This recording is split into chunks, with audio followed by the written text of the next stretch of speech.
Muchas gracias, señor presidente.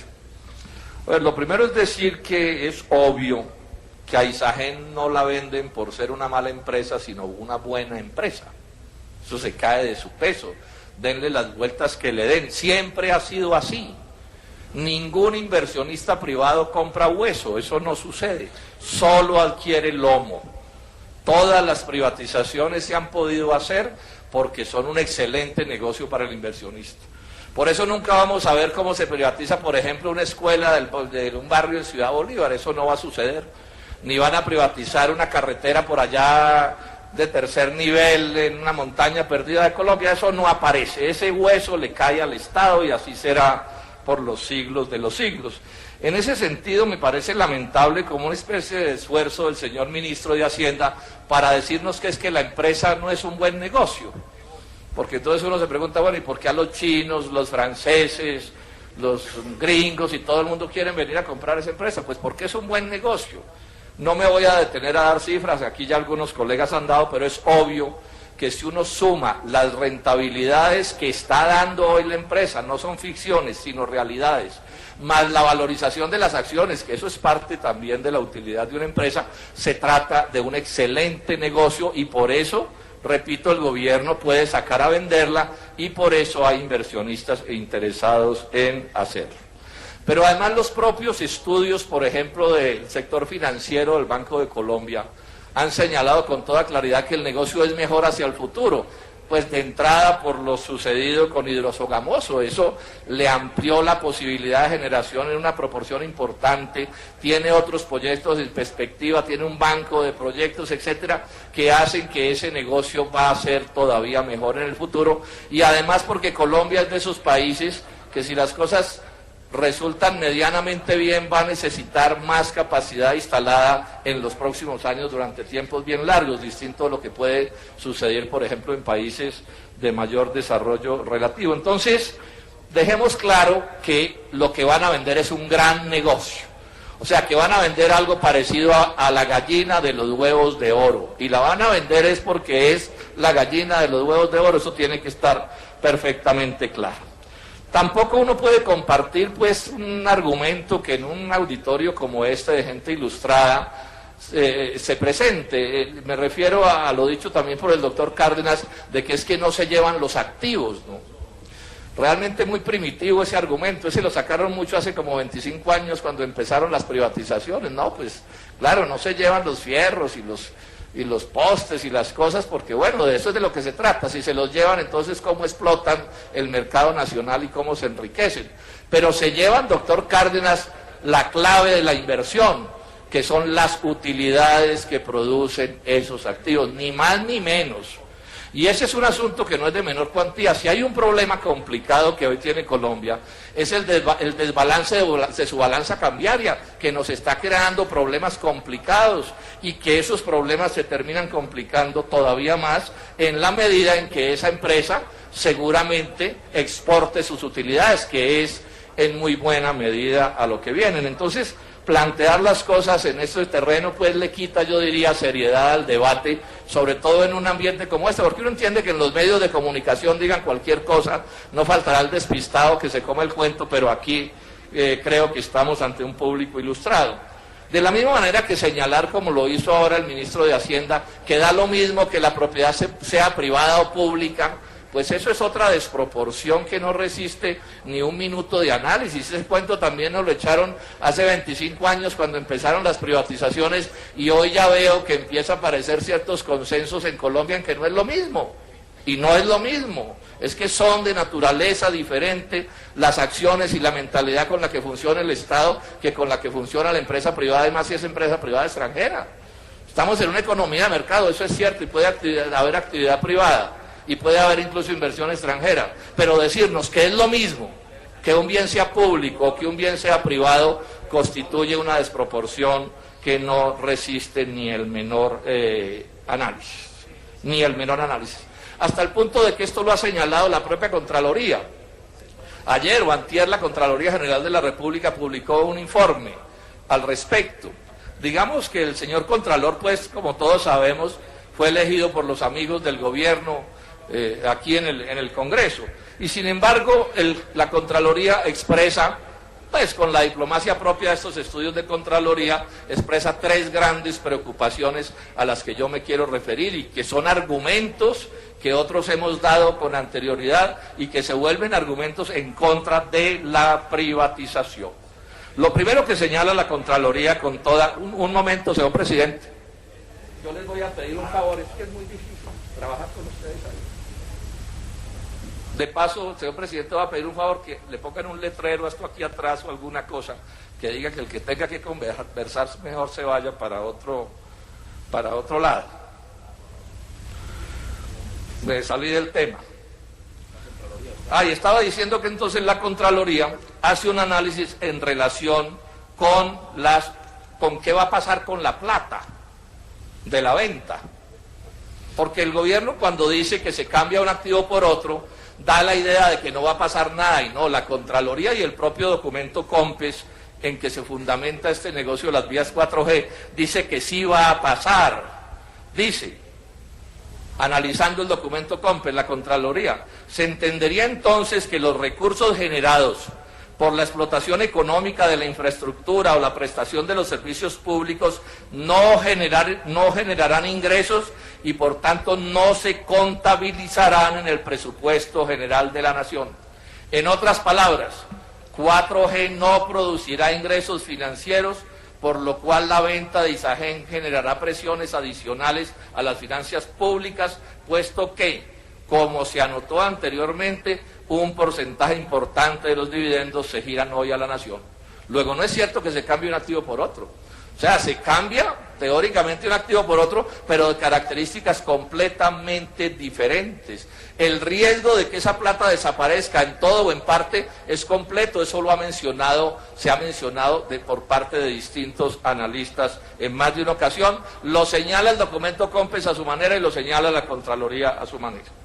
Lo segundo en lo que se detiene también la Contraloría General de la República tiene que ver con otra cosa que se ha mencionado aquí: proyectos hidroeléctricos, que son tan importantes y Colombia tiene posibilidades, que son tan costosos, con inversiones cuyo tiempo de trabajo es tan largo y cuya recuperación en cuanto a utilidades e inversión respecta son tan largas, el capital privado en general les teme.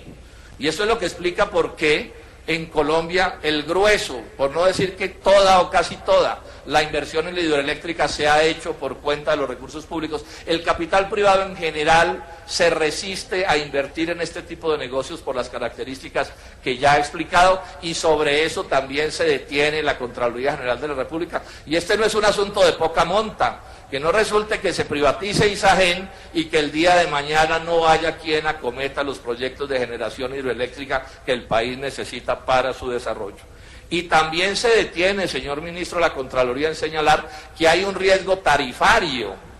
Dice la Contraloría que esa privatización fortalecería o generaría unas características oligopólicas en ese negocio y que eso reduce la capacidad del Estado para intervenir en el mercado. Eso, puesto en buen romance, es el riesgo de que las tarifas terminen aumentando, que es la norma. Es que para eso en buena medida se hacen las privatizaciones, para subir las tarifas, para ampliar el tamaño del lomo con el que se quedan los inversionistas privados. Luego, que no se diga que aquí no va a pasar nada y que da lo mismo una cosa con la otra.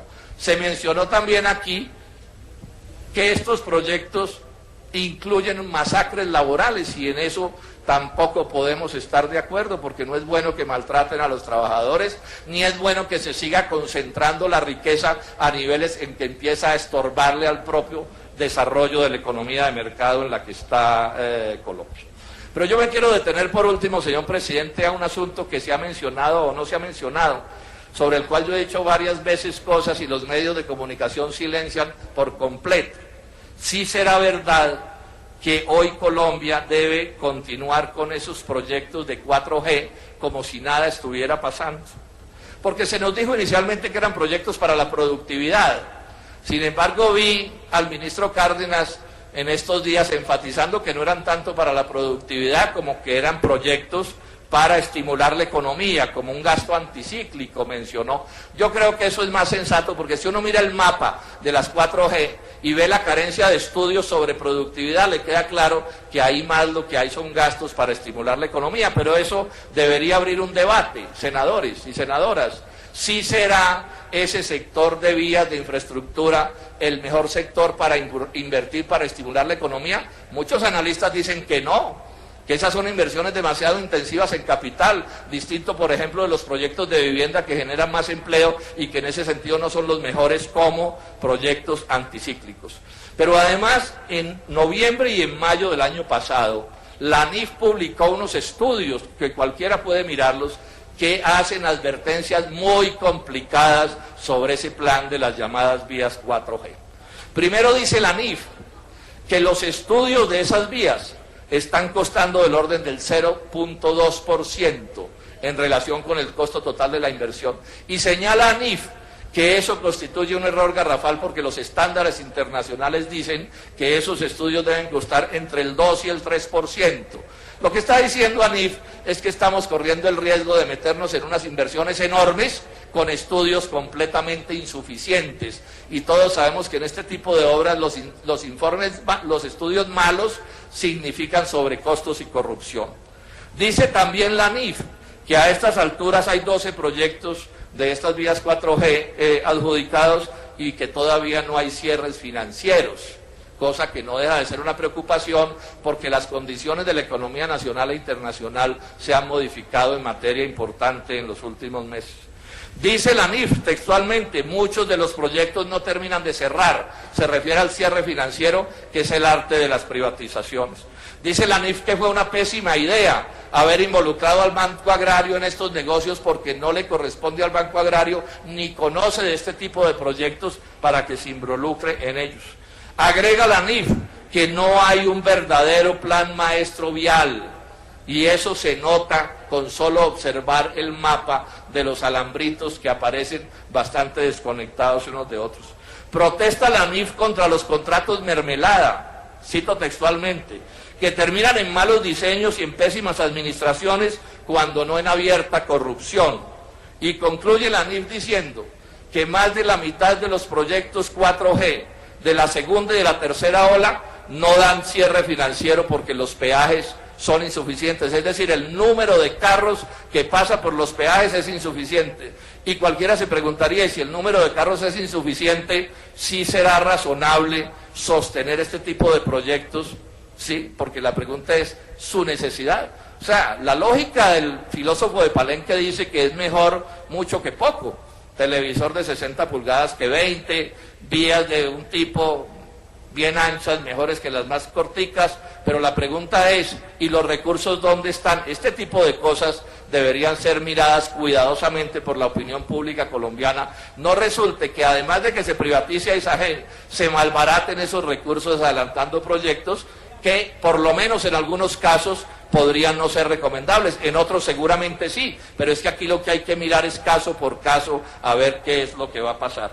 Por último, decir esto, estas privatizaciones son negocios, que no nos las pongan con la pureza de lo técnico, no, aquí hay grandes negociantes, grandes inversionistas, moviéndose, poniendo, senador Benedetti, todo el peso de su poder para montar negocios para unos y para otros, y más si son vías privatizadas de las que estamos hablando. Y se interesa el gran capital financiero transnacional. Yo les digo esto, la primera orden de privatización de Isagen la pueden ustedes leer en el Plan Colombia. Ese fue uno de los costos que tuvo que pagar Colombia para los pesos que dieron los gringos para el Plan Colombia, que tuvo que pagar abriendo camino a privatizaciones como estas y a otro tipo de privatizaciones que hemos denunciado. Y eso se está moviendo. Yo quisiera saber, ¿no tiene prima de éxito la privatización de Isagen? ¿Quién se va a ganar la prima de éxito? ¿Eso no? ¿De eso no se habla? ¿Eso es que el senador Robledo está trayendo disparates a este debate?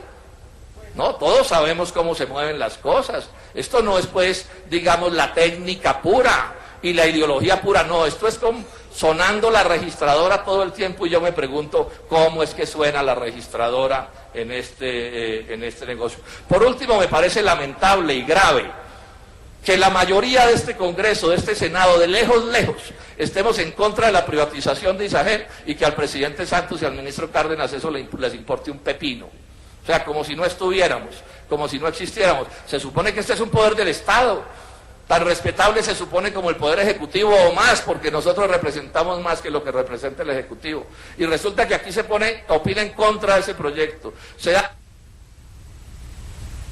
Un minuto más, senador Robledo. Se dan todo tipo de argumentos, razonables todos, excelentes todos, de uno u otro tipo. Y eso tiene sin cuidado al gobierno nacional. Y va porque como Jalisco, ¿sí?, nunca pierde y cuando pierde arrebata. Realmente lamentable la manera como se está gobernando a Colombia. Muchas gracias, señor presidente.